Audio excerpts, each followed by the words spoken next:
alive and in humongous color from west of the Rockies. It's Let's Make It Bacon with Ace with another award-winning video here to show you the solars. If you like this video, please give me a thumbs up. If you didn't like it, give me a thumbs down. And if you'd like to see more videos, subscribe and ring my bell. So this is my solar array, 24 panels, 24 240 watt panels, used refurbished panels. I refurbished them, bought them used, and have been working on setting up this solar array setup for the past couple days, 2-3 days, and it is now almost completed.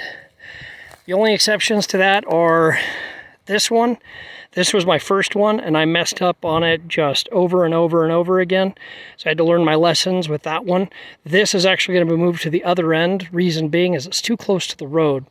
You have rocks, you can have people throwing rocks, and having it start a little bit further inward is just going to reduce the possibility of damage from the roadway. Yeah, people can always be jackass, but that's just a reality. But to limit their reach, I guess you could say, is what I have done. So, how did it go? Well, not too bad. Not too bad. So, everything's being held down in temporary ways a little bit for tonight. And tomorrow I'm going to add some additional screws and I'll show you what I'm talking about. So the way that these are mounted are, you got these little guys here, and they have tabs that are up on both sides, and then they have end caps. And on every end cap, they've been drilled and riveted. And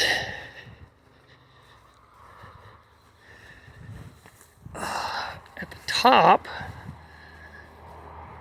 of each of these, let's see if I can show you. I don't know if you can see, but there's a plate that connects both panels together, and that is also riveted. I'll be adding screws to the wood part because one rivet just ain't going to do it. With metal, rivets are great. With wood, it's a security feature. It's nothing more than that. I'll also be adding rivets for security down at the bottom here.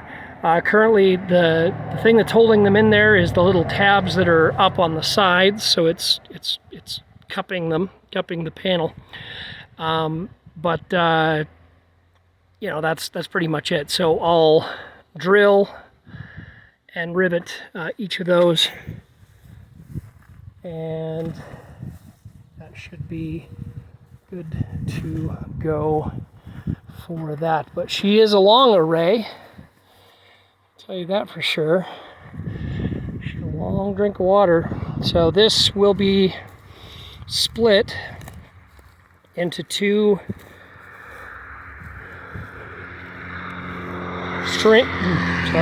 strings in series once I get everything up and running here, and my actual inverter setup. For the moment, I'll be plugging them into the Blue Eddy, but that is the temporary until my inverter comes in the mail. But this is the finished deal. Kind of a pain in the can, but without work, you get no reward. What are the buckets for? Counterbalance. And there are random holes in this yard too. It's just a sprained ankle, broken ankle, waiting to happen. Beautiful. These are counterbalance, weight. So if you have wind coming from this side and hitting the panel, well, that's going to want to put that into the ground because the weight's on the front, it's not on the back, and so there's nothing for it to it's not acting like a sail, it's just kind of pushing it further into the ground. Whereas wind from this direction can act make the solar panels act as a sail. Sorry, been a long day. And I don't want them to sail away. So the way to you know, and all the weight's on the front. And if that happens, you know, it doesn't take much. A wind, and the whole thing goes kaplop on over. Whereas with these, makes it totally adjustable. I got a cinder block in each bucket. Those weigh a decent amount. But through the power of leverage, I can move them out and make it so where there's more, essentially of an equal weight distribution on the front and the back of the array. So yeah, so that's kind of the deal there. But tomorrow I'll be putting in the screws on the top. I might wait to put in the rivets for just a little bit. Reason being is, you know, I've already got rivets on the top, on the bottom. There's not access for them to do it unless they're trying to yank it off, and there's not really a way to get a handle hold. So, you know, you got that. Excuse me. And I need to work on my water system as well, and I need to get this thing connected. And start, you know, using that to power up my batteries, because at $4+ a gallon gas, running the generator is getting expensive. You know, considering that I'm using, you know, mostly electrical for heat and everything else. As far as the water's concerned, though, another reason why I need to hurry up is because it's a clear PEX tubing. I don't want UV damaging that.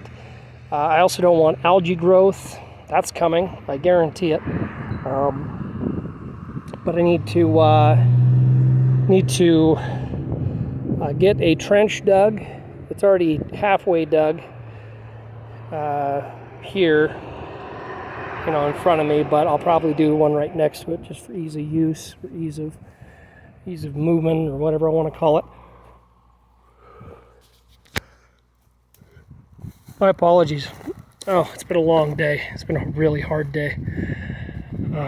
Lots of neck pain today. But yeah, so I pretty much have got this up and rolling. There's not really enough sun to mess around with doing the wiring right now. I'll do that in the morning when I'm getting attacked by mosquitoes instead of attacked by just exhaustion. You know, the fun of that. But overall, I think I've done pretty well. And then I'll get this last panel, I'll get this panel moved, and that will be moved down on the end in the next week or so. But that's kind of the deal right now, so I'll leave you at that. I'm gonna go rehydrate, have some dinner, fall down, and relax. So, thanks y'all for watching. Hope you have a fantastic day, and a goodbye.